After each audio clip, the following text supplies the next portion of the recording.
अस्पताल के बेड पर लेटी आखिरी सांस लेती हुई माँ ने अपने बेटे से कहा, राजेश, सब कुछ तुम्हारा है, लेकिन अगर तुमने वो 10 लाख उस लड़के को नहीं दिए तो कुछ नहीं मिलेगा। बेटा चिल्लाया, वो लड़का कौन? माँ ने जो जवाब दिया, वो जवाब सुन के पूरे परिवार के होश उड़ गए। क्या था वो राज और कौन था वो लड़का जिसे माँ 10 लाख रुपया देना चाहती थी? दिल्ली के एक छोटे से मोहल्ले में रहती थी शांति देवी। उम्र 72 की, लेकिन दिल अभी भी 22 साल की लड़की जैसा। पति की मौत के बाद अकेली रह गई थी, लेकिन बेटा राजेश और बहू प्रिया हर महीने पैसे मांगने आ जाते। राजेश सरकारी नौकरी में था, लेकिन शराब और दिखावा उसकी आदत बन चुकी थी। प्रिया को लगता था कि सास की सारी जमीन जायदाद उसकी होनी चाहिए। शांति देवी के पास 2 मकान थे, एक पुराना जिसमें वो रहती थी और दूसरा किराए पर चढ़ा हुआ। साथ में 15 लाख की एफडी और थोड़ी बहुत सोने के जेवरात थे। राजेश को लगता माँ जल्दी मर जाए तो सब मेरा हो जाए। वो रोज फोन पर कहता, माँ डॉक्टर के पास जाओ, दवा लो, पैसा चाहिए तो बोलना, लेकिन कभी एक दवा भी नहीं ला कर देता था।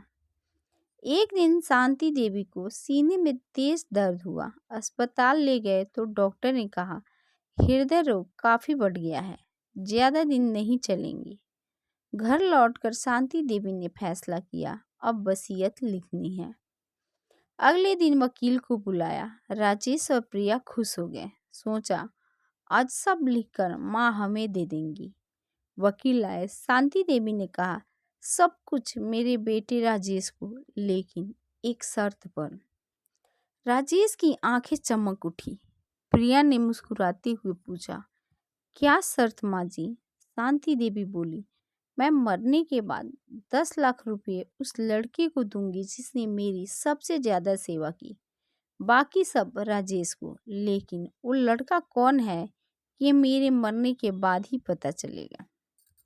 राजेश और प्रिया को लगा, अरे ये तो आसान है, हम ही तो सेवा करते हैं। अगले कुछ महीने दोनों ने ड्रामा शुरू कर दिया। राजेश रोज आता, माँ दवा लाया हूँ। प्रिया रसोई में घुसकर सब्जी काटती, झाड़ू लगाती, लेकिन जैसे ही शांति देवी सो जाती, दोनों फोन पर गप्पे मारते। बुढ़िया जल्दी मरे, फिर उसके बाद ये सारा माल हमारा। शांति देवी सब देख रही थी, वो चुपचाप मुस्कुराती। एक रात अचानक शांति देवी की तबीयत बहुत बिगड़ गई। अस्पताल ले गए। डॉक्टर ने कहा, अब बस कुछ घंटे बचे हैं। राजेश और प्रिया पास बैठे रोने लगे, लेकिन आंसू नकली थे। शांति देवी ने कमजोर आवाज में कहा, राजेश, मेरी आखिरी इच्छा है मेरी डायरी पढ़ना, उसमें सब लिखा है, वसीयत वकील के पास है। राजेश ने डायरी खोली। पहले पन्ने पर लिखा था, मेरे प्यारे बेटे, मैं जानती हूँ तुम और प्रिया मुझे सिर्फ पैसों के लिए चाहती हो, लेकिन मैंने तुम्हें कभी दोष नहीं दिया। मैंने तुम्हें प्यार से पाला। आज मेरी आखिरी सांसें चल रही हैं, लेकिन एक राज बताना चाहती हूँ। राजेश आगे बढ़ता गया। डायरी में लिखा था कि 15 साल पहले जब राजेश की नौकरी नहीं लग रही थी, तब एक गरीब लड़का रमेश रोज आता था। रमेश मोहल्ले का ही था, अनाथ, मजदूरी करता था। वो शांति देवी के लिए दवा लाता, बाजार से सामान लाता, डॉक्टर के पास ले जाता, कभी एक पैसा नहीं मांगा।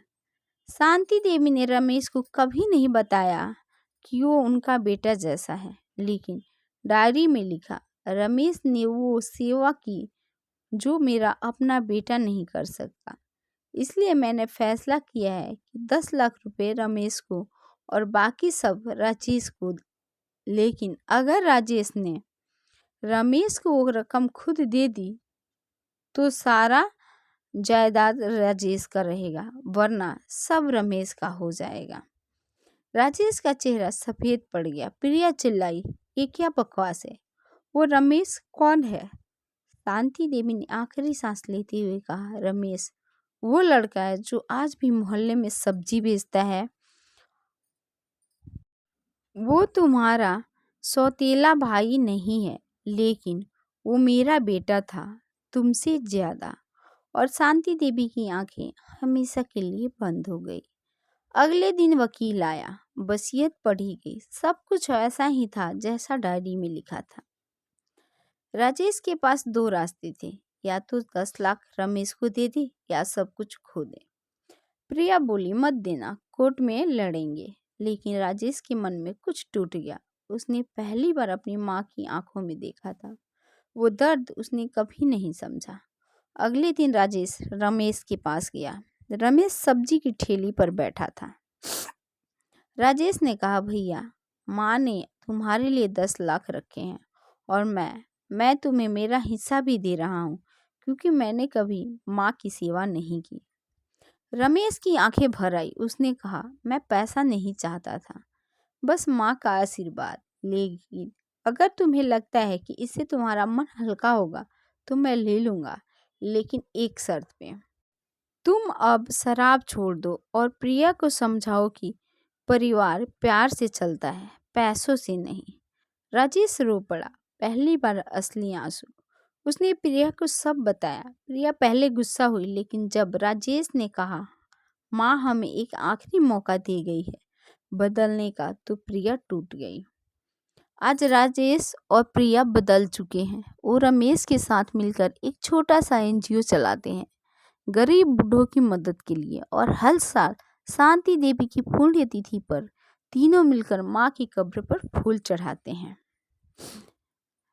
इस कहानी का संदेश यह है कि पैसा आता जाता है, लेकिन माँ का प्यार और सेवा कभी नहीं भूलनी चाहिए। लालच में इंसान सब कुछ खो देता है, लेकिन पछतावा और बदलाव से सब वापस मिल सकता है।